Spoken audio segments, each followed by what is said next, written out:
Neemias, capítulo de número 2, versos do 1 ao 6.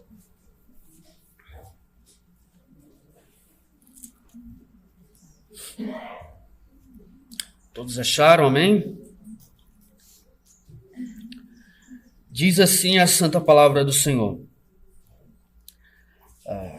No mês de Nisan, no ano 20º do rei Artaxerxes, uma vez posto o vinho diante dele, eu o tomei para oferecer e lhe dei.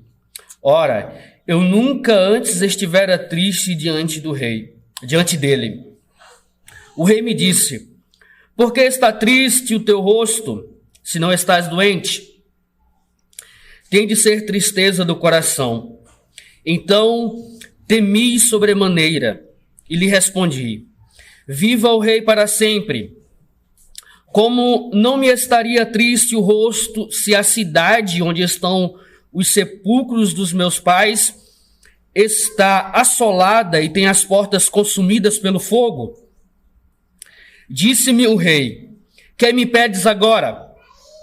Então orei ao Deus dos céus e disse ao rei: se é do agrado do rei, e se o teu servo acha mercê em tua presença, peço-te que me envies ajudar a cidade dos sepulcros de meus pais, para que eu a reedifique. Então o rei, estando a rainha sentada junto dele, me disse: quanto durará a tua ausência? Quando voltarás? Aprove ao rei enviar-me e marquei certo prazo.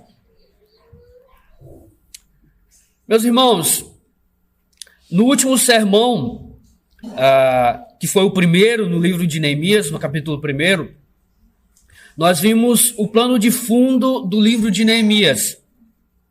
Nós vimos o servo do Senhor, Neemias, que ainda residia na capital da Pérsia, Suzã, mas que desejava, mesmo que de longe, ardentemente, ver a reconstrução de Jerusalém e a restauração de Israel. Nós vimos o profundo amor de Neemias pela igreja do Senhor, amor este, meus irmãos, que era resultado do seu forte laço com aquele que é o Senhor da igreja. Neemias estava, de certa forma, chocado com a situação de Judá e Jerusalém. Então, ele ora em favor disto e decide tomar, então, uma atitude. Ele falaria sobre esse assunto com o rei da Pérsia, Artaxerxes. E então ele disse, no verso 11 do capítulo 1, ó Senhor, concede que seja teu servo bem-sucedido, hoje dá-lhe mercê perante este homem. Um trecho aqui da oração de Neemias, né? Note, meus irmãos, aqui a palavra hoje. Neemias exclama: Senhor, concede que teu servo seja bem-sucedido. Hoje, dá-me mercê perante este homem. Neemias queria tomar, meus irmãos, uma atitude imediata. Sendo ele o copeiro do rei, ele estava apto para ir até o rei. Pensou ele: eu era o copeiro do rei. Nós lemos uma importante, confidencial e estratégica posição. Então, de todas as pessoas, meus irmãos, Neemias era a mais indicada para levar a questão até o rei. E Neemias decidiu tomar esta posição no mês de Quisleu. O mês de Quisleu era mais ou menos o mês de dezembro no nosso calendário. Mas quando nós tomamos a sequência dos eventos no capítulo 2, nos versos que nós acabamos de ler, rapidamente nós já nos encontramos no mês de Nisan, que é mais ou menos o mês de março. Então, entre o que está escrito no capítulo 1 e o capítulo 2, há um espaço de pelo menos 3 meses. Então, nós temos um espaço de tempo aqui de pelo menos 3 meses. Neemias parece não ter levado o caso ao rei no mesmo dia, né? Ele não tomou esta posição tão imediata como ele desejava. E isso levanta algumas questões para nós. Por que ele esperou, meus irmãos, tanto tempo, ou este período de tempo de aproximadamente 3 meses, diante de uma situação tão desesperadora? A cidade de Jerusalém, a cidade de Judá estava assolada, estava em ruínas, né? E quando lemos nosso texto, nós notamos também que Neemias, mesmo depois deste tempo, ele ainda estava pensando, ponderando em como fazer tudo isso funcionar. Ele não parece ousar levar a situação tão diretamente diante do rei. O que devemos pensar então sobre este assunto e diante desta situação? Alguns teólogos sugerem que tudo isso foi uma estratégia.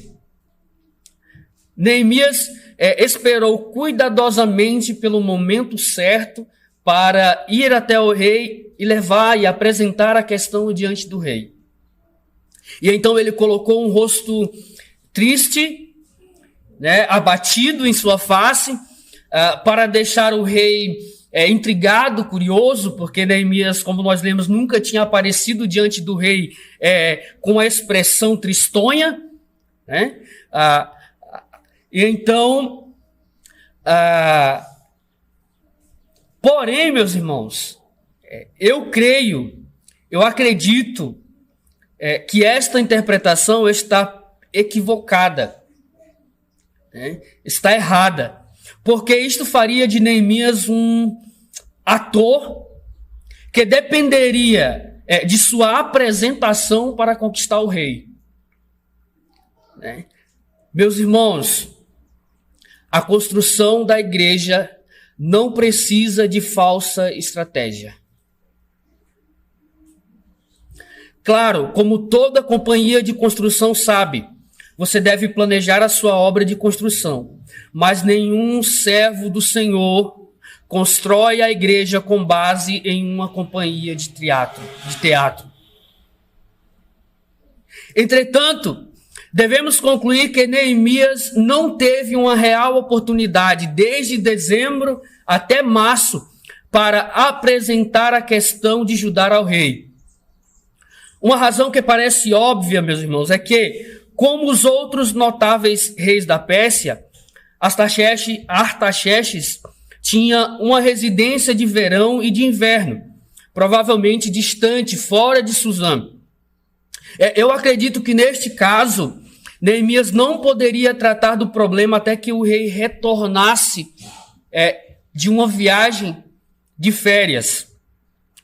E mesmo em seu retorno, Neemias deveria ser cuidadoso, pois isto era uma questão muito séria. Em nosso texto, não conseguimos um perfil de um ator que tem um plano maravilhoso e que trabalha para que este plano dê certo. A igreja não é construída e não é edificada deste jeito. Ao contrário, lemos aqui sobre o trabalho soberano de Deus que governa Artaxerxes para permitir que Neemias vá até Judá. Este é o tema em nosso texto.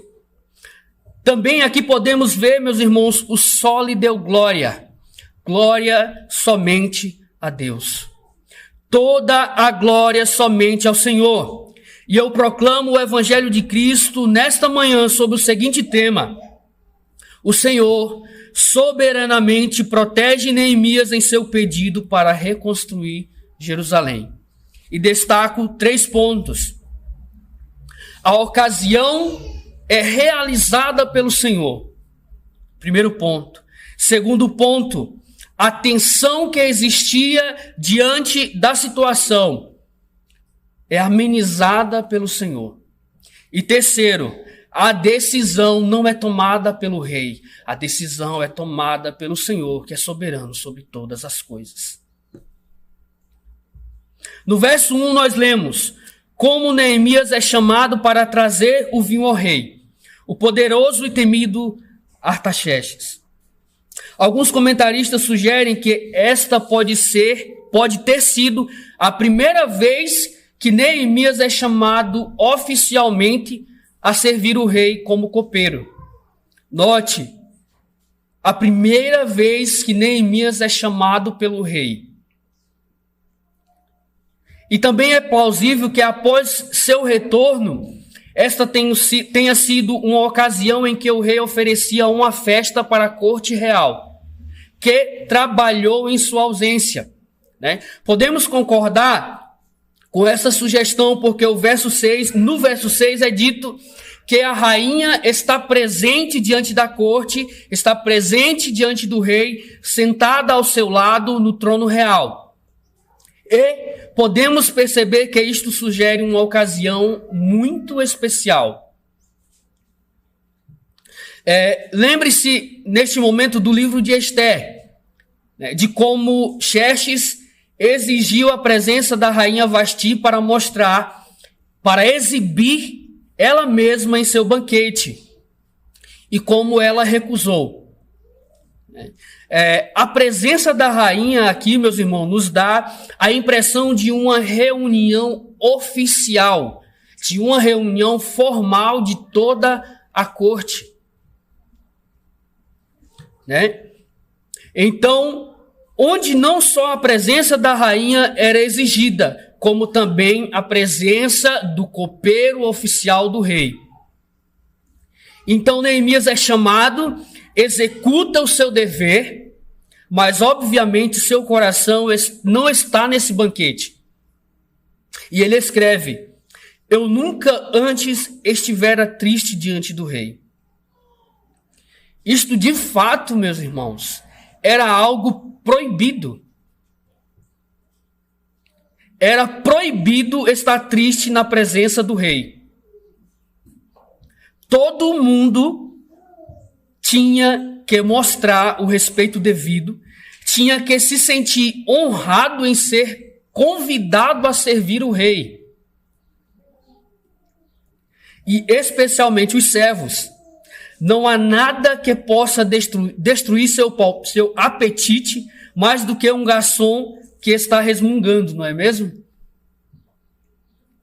De fato, deve-se saber que em uma ocasião especial ninguém deveria estar triste na presença do rei. Ao contrário, todo mundo deve estar alegre neste momento. Meus irmãos, dar uma impressão de insatisfação poderia significar perder o favor do rei. Isto poderia aumentar os problemas de Neemias. Até mesmo a própria morte de Neemias poderia ser exigida por simplesmente ele se apresentar diante do rei com uma expressão de insatisfação ou de tristeza. Note quão séria era a situação e o quanto arriscado era para Neemias tal situação.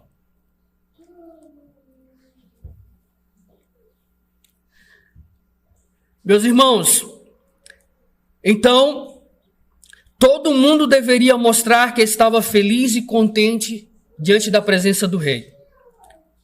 E, na ocasião, o vinho fluía livremente e a comida era abundante, dentre outras coisas.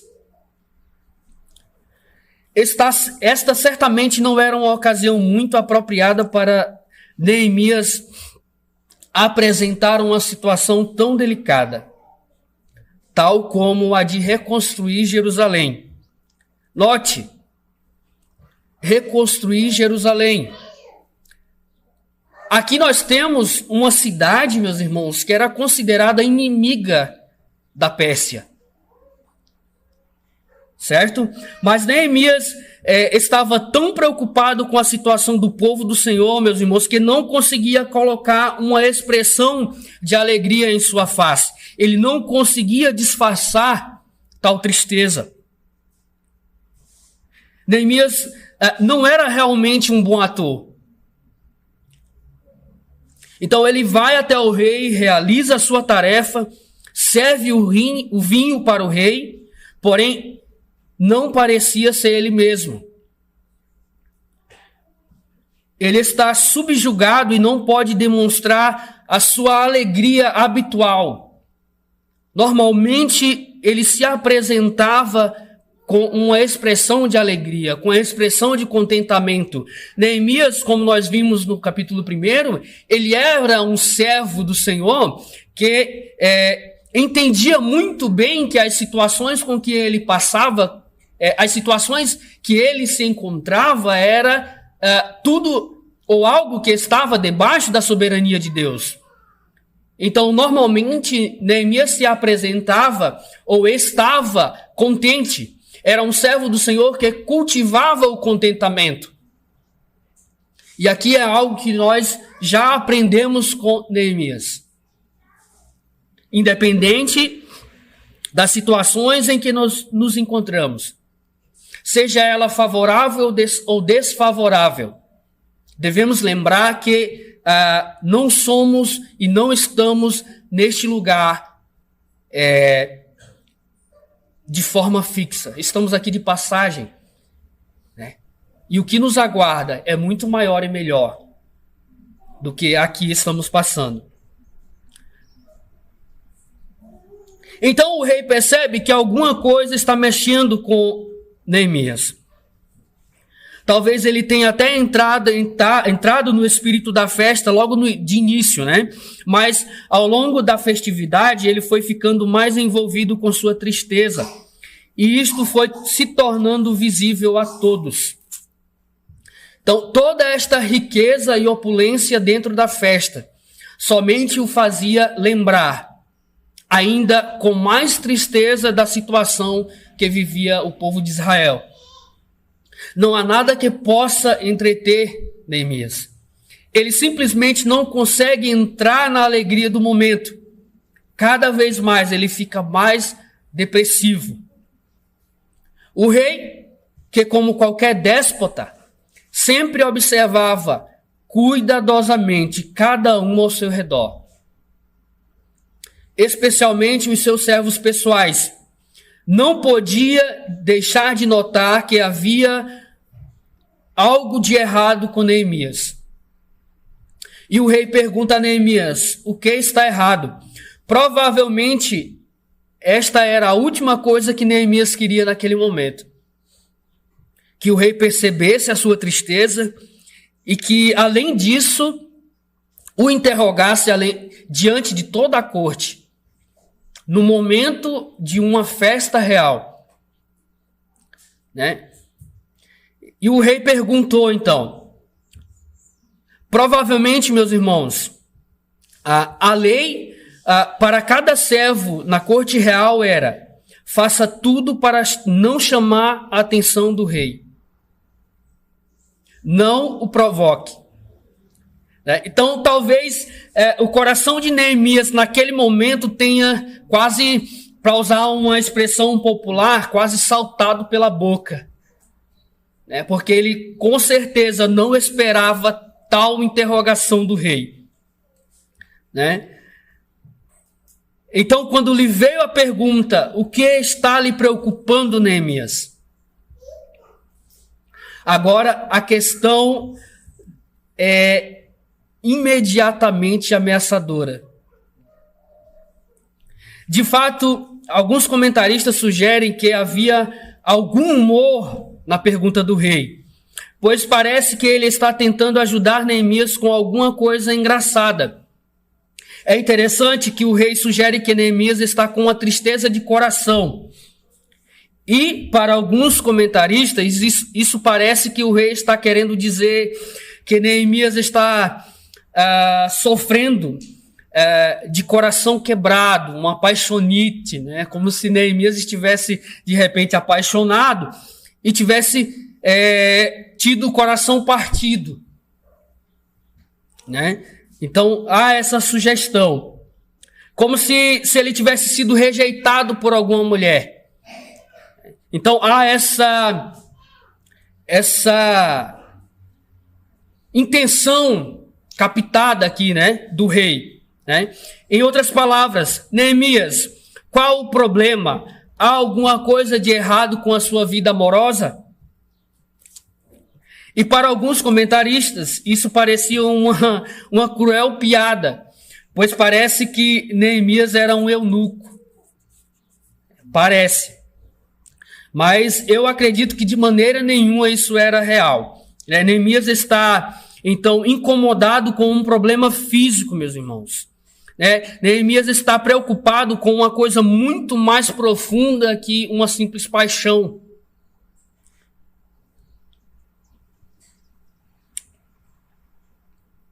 Uma coisa muito mais profunda é o que está transtornando Neemias. Ele parece não ter dormido bem nos últimos meses, e isso está ficando visível. Dificilmente uma noite mal dormida vai passar despercebida, né? Eu creio que isso mostra o quanto Neemias dava importância a essa questão, meus irmãos. O compromisso, e então isso mostra alguma coisa muito importante sobre Neemias aqui, podemos notar. O compromisso com o povo de Deus não é algo passageiro. O compromisso com o povo de Deus é algo que perturba dia e noite. No caso de Neemias aqui.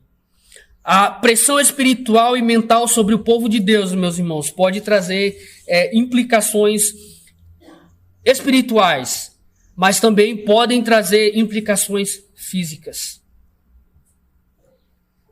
E é o que nós podemos notar aqui nesse cenário, né, da vida de Neemias. Neemias tinha um problema verdadeiro. Como levantar essa questão tão importante para o rei e conseguir o seu favor? E agora, repentinamente, aqui está a oportunidade que Neemias precisava. Talvez não fosse o momento que Neemias por si próprio tivesse escolhido. Eu tenho quase que certeza que jamais Neemias iria escolher uma festa em que o rei está reunido com toda a corte para chamar a atenção do rei e então expor seus problemas, sendo ele um servo, né? Não agora, né? Em público, com vinho fluindo, e então a oportunidade aparece um pouco embaraçante para Neemias. E isso faz Neemias um pouco vulnerável. E então seria o momento certo? O que ele deveria falar? Será que o rei iria responder com ira a seu pedido? E convenhamos, um pedido extremamente ousado por um servo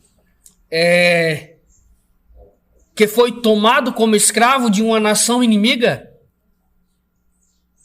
né? Porém, irmãos, a ocasião é realizada pelo Senhor. A ocasião é proporcionada pelo Senhor. Ele é quem dá esta oportunidade, e como ele faz frequentemente de uma forma inesperada. Nós muitas vezes tendemos a ser surpreendidos ou preocupados, mas este é o jeito de Deus trabalhar, e de uma forma que faz as oportunidades aparecerem de uma maneira que geralmente nós não esperamos. Somos surpreendidos pelo Senhor.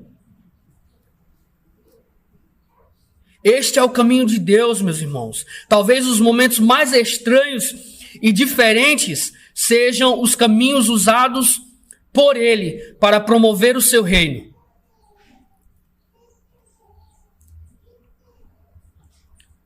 Pois isso mostra que não devemos confiar em nossa estratégia, mas sim na soberania de Deus. Podemos aprender isto a partir desse texto. É o Senhor e somente Ele quem abre as portas e realiza as oportunidades, as ocasiões com a finalidade de crescermos, de progredirmos espiritualmente. Quantas vezes não ficamos surpresos quando um problema deve ser enfrentado e o Senhor guia de uma maneira que ele se resolve por si mesmo? Ou falando melhor, que ele mesmo resolve. Ele mesmo, o Senhor, resolve por nós. Esta ocasião, meus irmãos, é soberana e poderosamente resolvida por Deus. Pois o Senhor não está preso às nossas limitações e situações. Ele cria situações a fim de que sua glória e nosso benefício sejam atingidos. Deus tem um jeito único de trabalhar as coisas de uma forma que as oportunidades apareçam. A questão é se faremos uso desta oportunidade que de repente aparece diante de nós.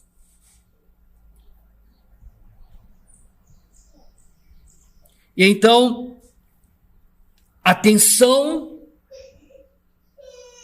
daquela situação, a tensão que sobreveio sobre Neemias, novamente, é amenizada pelo Senhor. Eu creio que a pergunta do rei colocou Neemias no centro da festa. Todas as atenções foi voltada para o servo. E agora você imagina, o servo está servindo o vinho ao seu senhor diante de uma festa, na presença de toda a corte real, e de repente todas as atenções da corte voltam para você. É como se você estivesse servindo e derrubasse o copo do rei.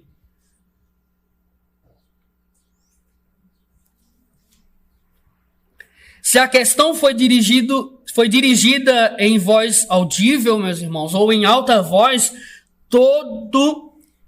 todos na festa devem ter ficado quietos, e você pode imaginar aquele silêncio repentino, né? E todas as faces e todos os rostos se voltam para Neemias, né? E todos devem ter pensado: alguma coisa está acontecendo. Por favor, note no verso 2.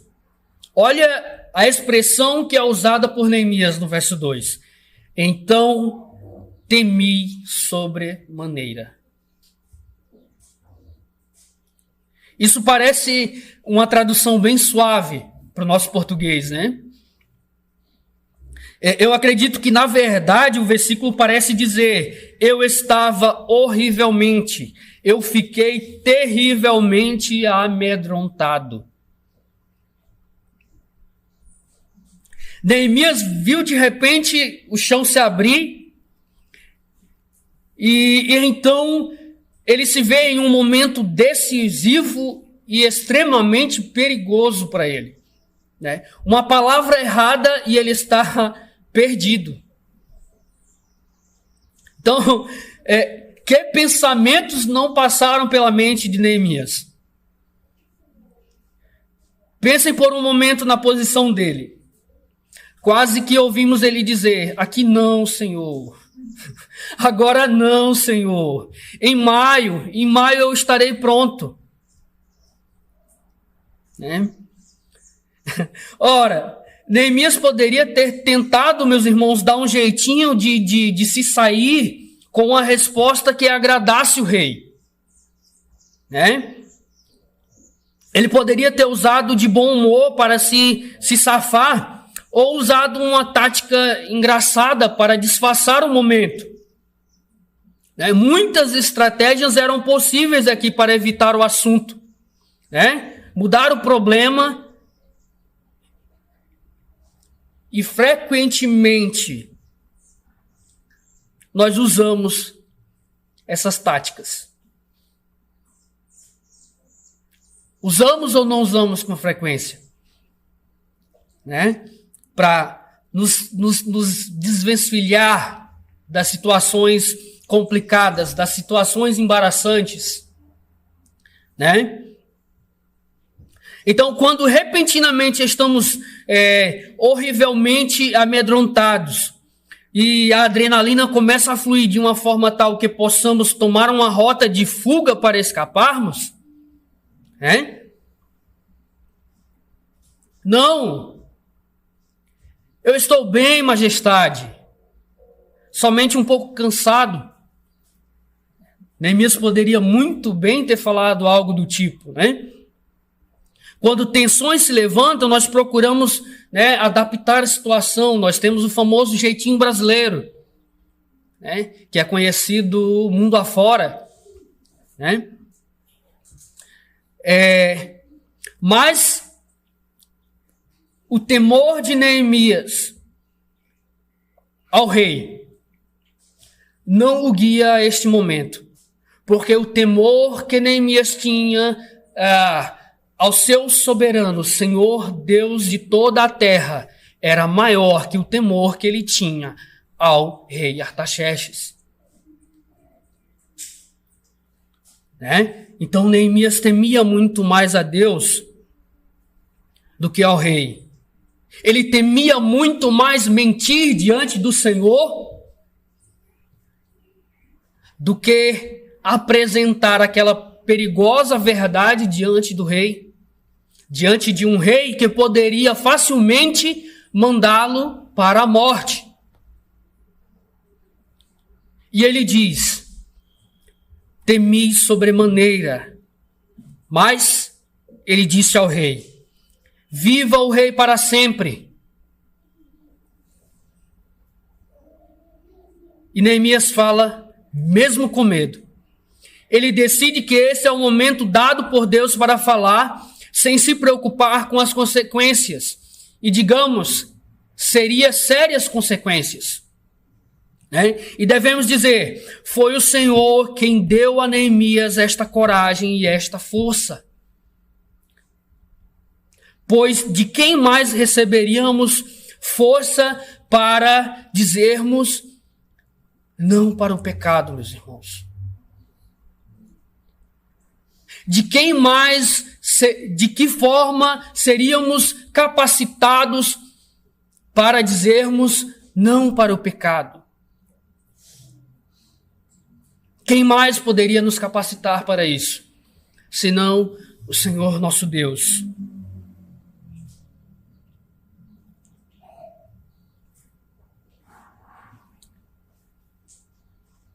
Nesta instância, a vida e a morte passam diante dos olhos dos homens. E o Senhor, então, torna Neemias hábil para falar pelo seu povo. Em consequência, eu posso dizer, o Senhor ameniza a tensão. É o Senhor quem nos dá coragem para falar nestes momentos decisivos, meus irmãos. Isto tem sido o consolo dos filhos de Deus. Não temas, pois darei a você as palavras corretas e necessárias. Neemias não é um herói. Ele está pálido, enfadado, mas agradou a Deus usá-lo para fazer progredir o seu reino. Os heróis de Deus são simples, cansados, às vezes são vencidos. Pessoas que nunca teriam realizado suas tarefas se não fosse o Espírito Santo de Deus.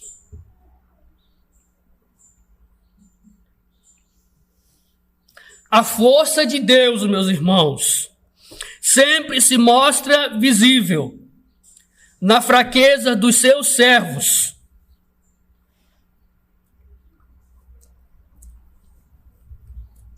Pois o tesouro está em vasos de barro.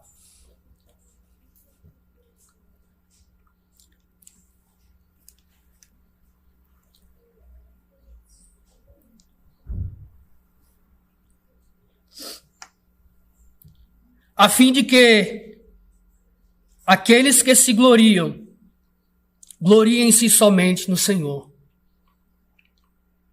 Aqui de novo vemos o perfil do Evangelho. O poder de Deus se manifesta na fraqueza do homem. E Neemias, mesmo estando temeroso, não perdeu sua compostura. Ele diz: viva o rei para sempre. Isso é uma saudação educada e comumente dirigida ao rei. Especialmente quando se quer pedir alguma coisa a ele. Veja, temos de convir que o pedido não ameaça o rei ou o seu reino. Neemias mantém a sua humildade de servo, de quem nunca deveria haver dúvidas, porém mostra que alguma coisa alta está para ser pedida. A expressão que Neemias usa, viva o rei para sempre, como eu falei, geralmente era usada quando alguém ia pedir algo muito importante para o rei.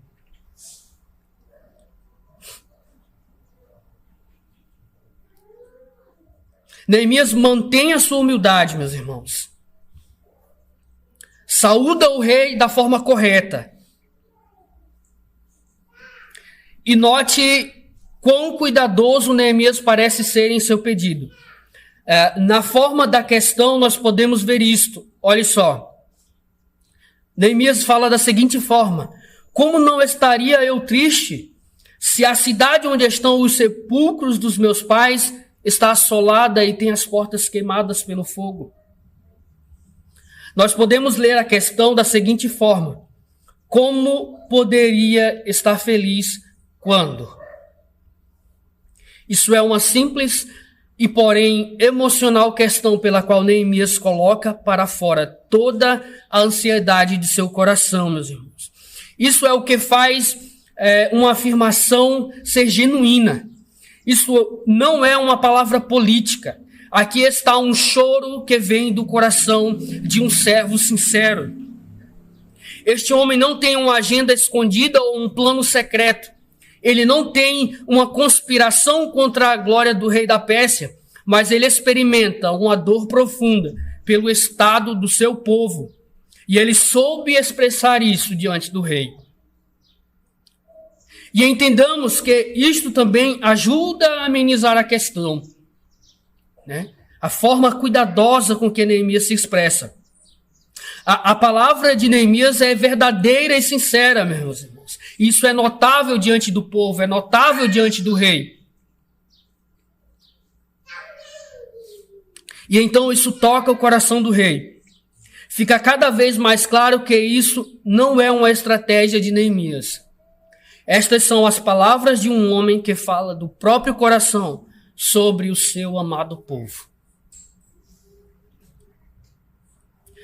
Note uma verdade.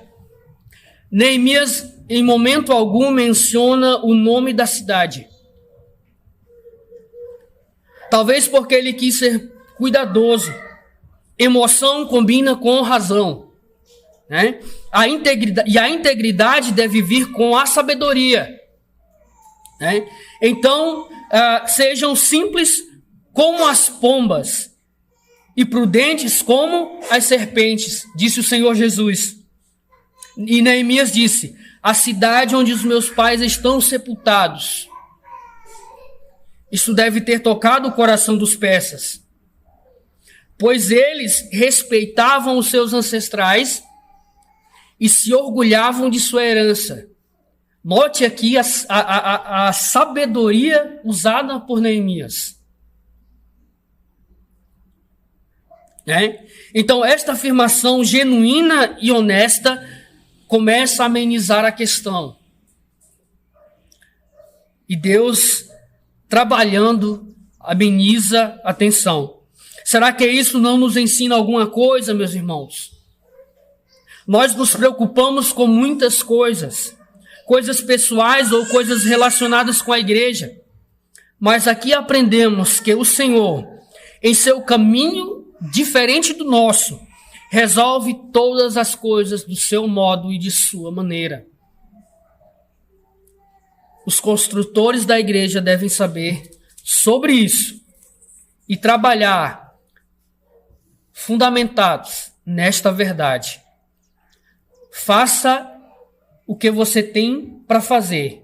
Faça o que você pode fazer. Faça o seu melhor. Mas creia e tenha consciência que o Senhor, Ele mesmo, irá abrir o caminho. Ele mesmo irá realizar. Não é pelo nosso braço, não é pela nossa força. É Ele quem realiza. É Ele quem edifica. É Ele quem chama.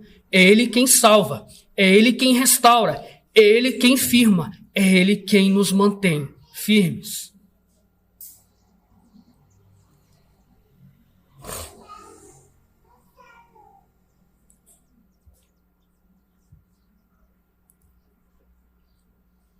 Porém, quero dizer alguma coisa. O rei percebe, meus irmãos, que há mais para ser dito. E pergunta: o que você quer que seja feito? Diferentemente da primeira pergunta, talvez esta tenha sido mais calma, com um tom de voz mais amigável. A tensão já estava amenizada pelo Senhor.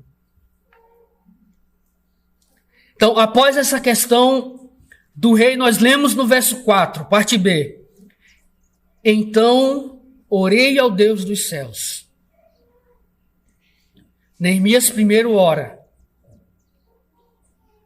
Devemos entender que isso não foi uma oração longa, mas uma oração pequena, porém intensa. Pode ter sido: Senhor, ajude-me agora. Abençoe-me agora. Dê-me as palavras certas.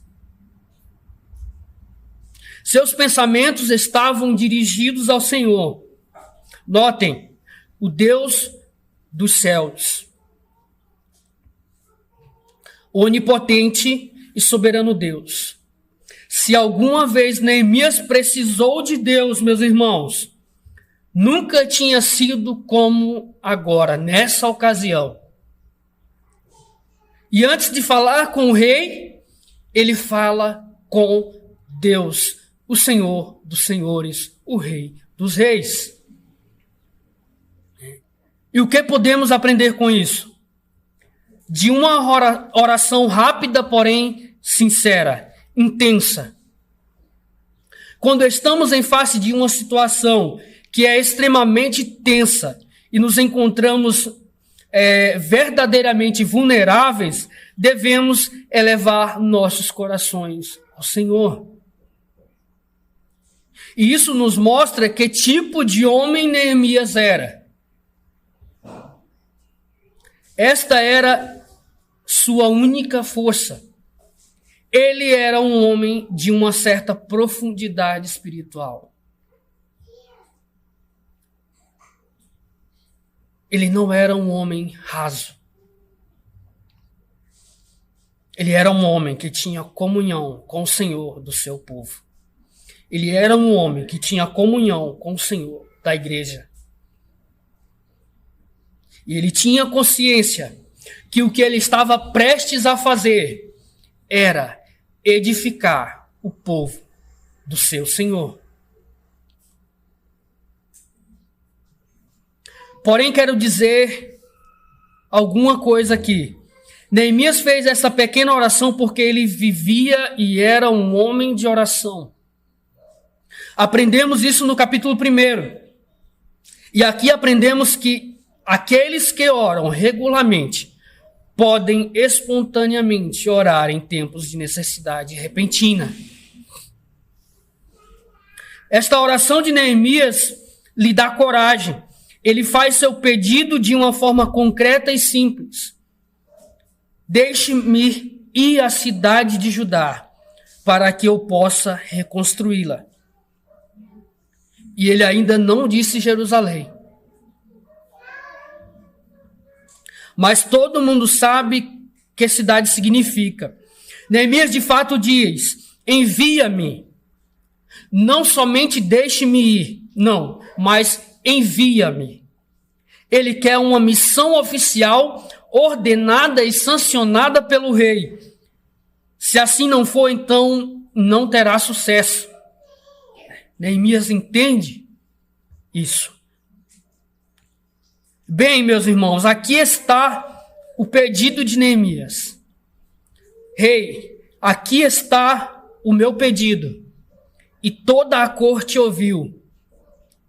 E aqui, o pedido não é feito de homem para homem, mas diante de todos os nobres da Pérsia.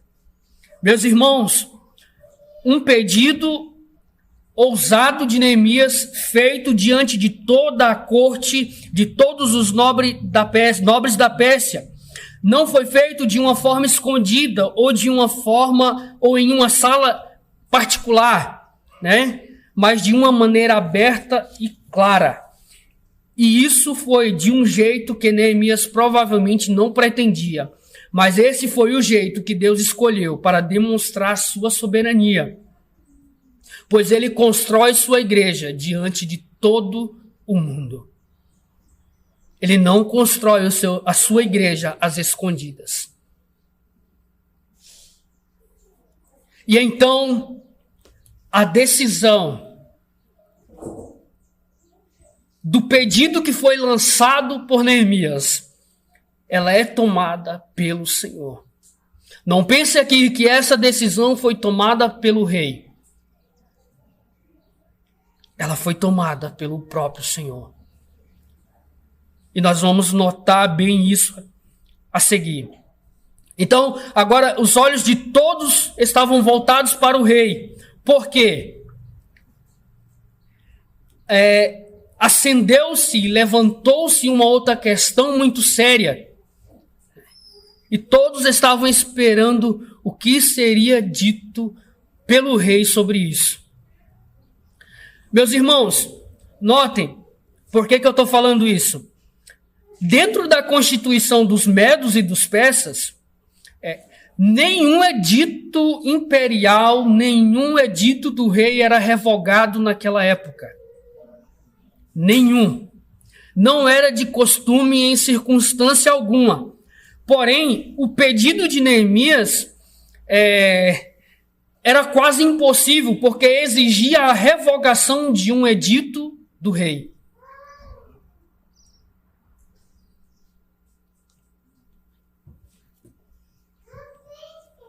O pedido de Neemias, meus irmãos, não poderia ser atendido quase que de forma alguma. Era um pedido impossível de ser atendido pelo rei.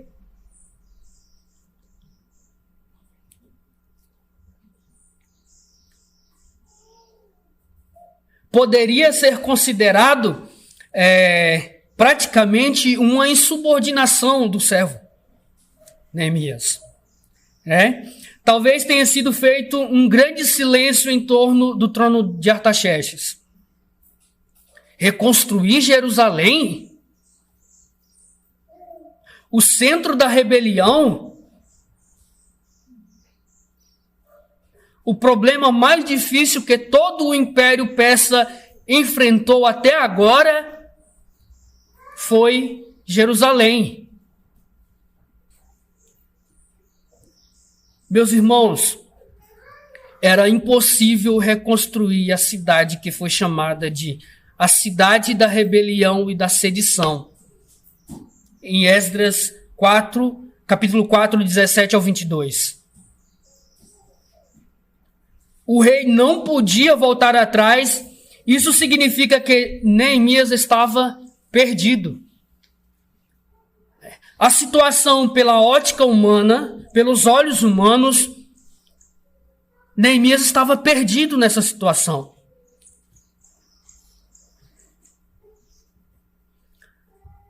Todos estavam esperando pela explosão que estava para vir do rei.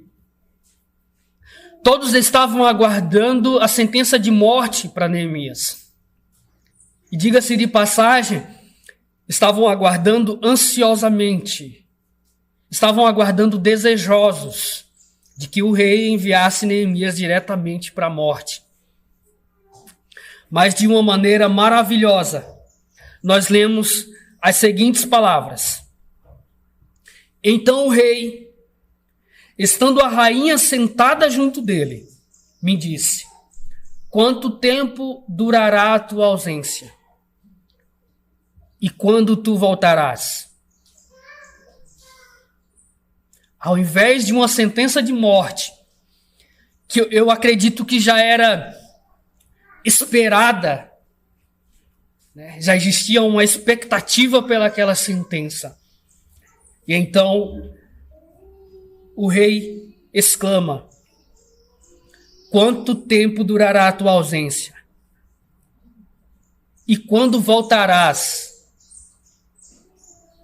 E então disso Neemias conclui, meus irmãos: aprove ao rei enviar, e eu marquei certo prazo. O rei disse: sim. Notem que o fato da presença da rainha é mencionado. Meus irmãos, o rei da Pérsia, com toda a sua corte real, com a rainha ao seu lado e todos os nobres ouvindo, diante de todos os importantes súditos da sua corte, disse: sim, o antigo decreto real está revogado. Algo jamais visto antes no Império Persa.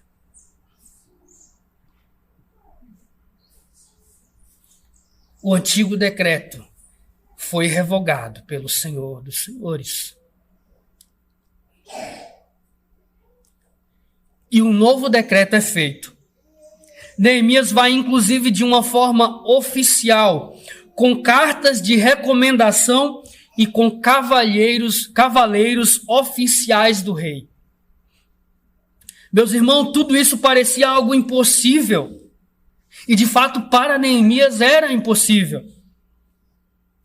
Pois até mesmo Zorobabel e Esdras não receberam este tratamento da corte. Neemias ainda pede, olha só a ousadia de Neemias. Neemias ainda pede cartas oficiais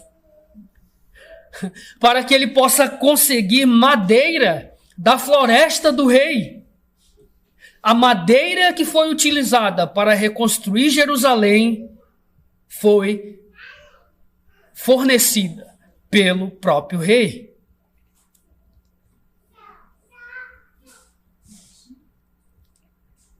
Cedros do Líbano, madeira nobre naquela época. Isso prova que os construtores da igreja devem estar atentos às oportunidades e devem, acima de tudo, confiar no Senhor.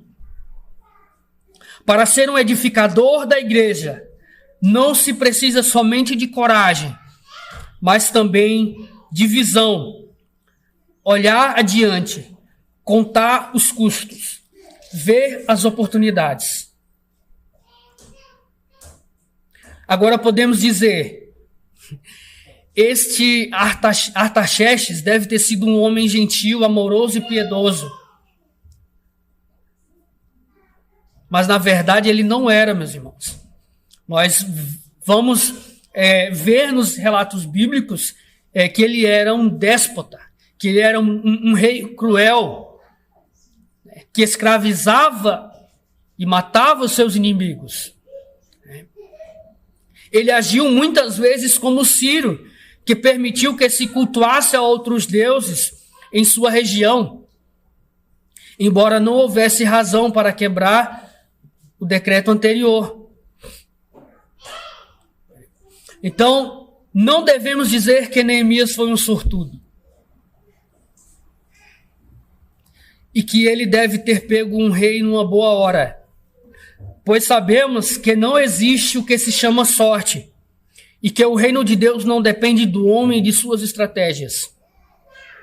Ainda assim, permanece notável que Xerxes, tão rápida e facilmente tenha dado a oportunidade a Neemias. não seria normal para um rei persa consultar, por exemplo, seus conselheiros e estudar os editos anteriores antes de tomar tal decisão? Esse seria o caminho normal. E, de fato, isso levaria alguns dias. De fato, o melhor que Neemias conseguiria seria uma promessa de que o rei providenciaria, por exemplo, uma comissão para rever as possibilidades do seu pedido. Mas o que vemos é totalmente o contrário. O rei responde prontamente ao pedido de Neemias, sem sequer consultar os seus conselheiros. De fato, devemos dizer, essa decisão foi tomada pelo Senhor. Como foi com todas as decisões antigas do Império Persa, meus irmãos. Isso é, o Senhor, o Deus dos céus, que na sua maneira maravilhosa de trabalhar, continua a reconstruir a sua igreja. Ele usa Neemias e dirige o rei da Pérsia. Sua providência e poder se tornam evidentes de uma maneira clara. Podemos pensar aqui no texto de Provérbios 21, em verso 1. O coração do rei está nas mãos do Senhor. Ele o direciona para o que ele quer. Ou para onde quer.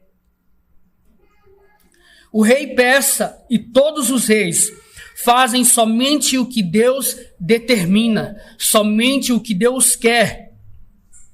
Esta é a sua soberania, sempre a mesma. Neemias disse isso no verso 8, porque a boa mão do Senhor era comigo. Isso agradou o rei? Não. Isso agradou ao Senhor, o Deus dos céus. Esse é o verdadeiro segredo da história da igreja, da construção da igreja. Para ser usado na construção da igreja, também hoje, devemos saber esse segredo. Crer nesta verdade. A mão do Senhor está sobre nós. Você crê nesta mão e sente que esta mão está sobre você? Em sua vida, na vida da igreja,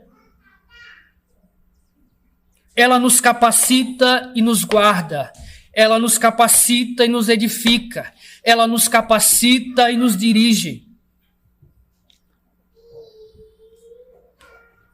É desse jeito que ele nos usa para a construção e a edificação da sua igreja. Há muitas coisas e situações que podem nos preocupar.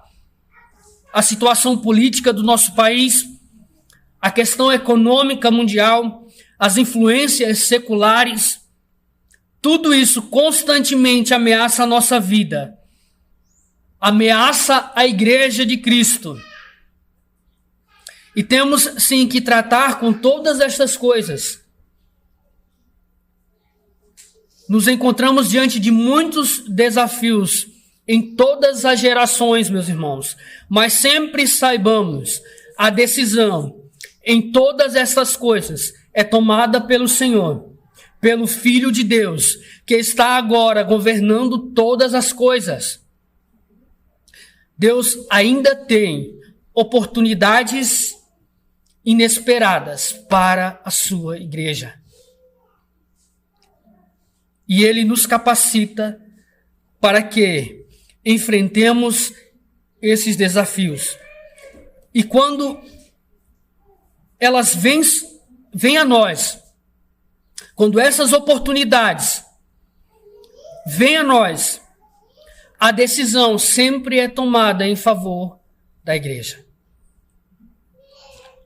Porque a decisão sempre é tomada pelo Senhor da igreja. A Ele seja a glória, o domínio pelos séculos dos séculos. Amém.